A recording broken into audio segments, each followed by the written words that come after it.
Bamburi Cement has today launched its 2022 sustainability report that details its green growth trajectory geared towards decarbonizing its business operations to achieve net zero carbon, that is emissions, by 2050. In 2022, the company lowered its carbon emissions by 3.2% and achieved a 5.5% increase in the use of alternative fuels in its operations.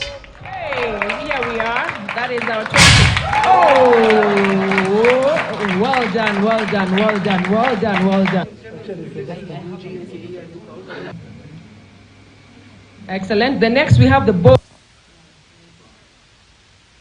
This report that we just unveiled, the 2022 Sustainability Report, it has been reported and guided by the global framework of GRI, which is the Global Reporting Initiative, as well as the NSC guidelines on sustainability reporting. So we commit again to ensure that all our operations are done with a lot of integrity, and as an organization, this is an area that we really give a lot of focus. We are committed to the ensuring that we protect our environment. We ensure that the way we source our supplies, the way we deal and communicate and converse with our own employees, it's in a manner that enables them also to be great champions of a greener planet. We are fully committed, and there's a lot of effort that the teams is doing in terms of what we are doing in terms of our operations, moving to alternative fuels, alternative raw materials. In the supply chain, we are moving to e-trucks, e-mobility, low CO2 emitting transport options. All right. It's quite intentional. Ken, you saw that even the light that was being used was green, yeah?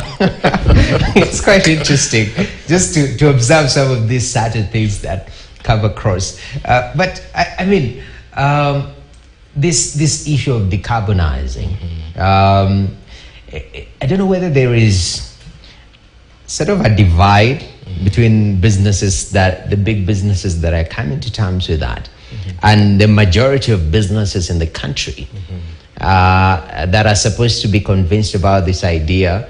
They are nowhere in the picture. Talk about the MSME sector. I'm not seeing that activity there. Do you feel there is a disconnect, or is it as it should be, Ken? I think you're right. There is a dichotomy of sorts.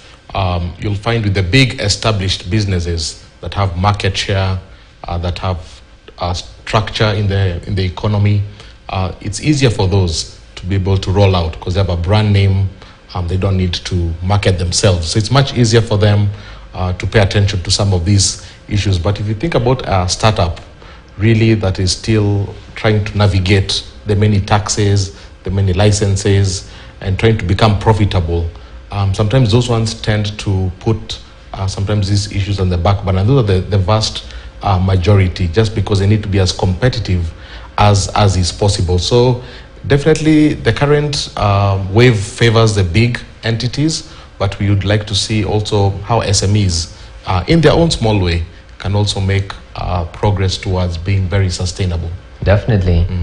Prof, you know, for SMEs during the tree planting day, if you say, oh, we planted 100 trees, people start laughing, you know, because people are planting in the millions. There is just that scale issue. But in terms of bringing this conversation about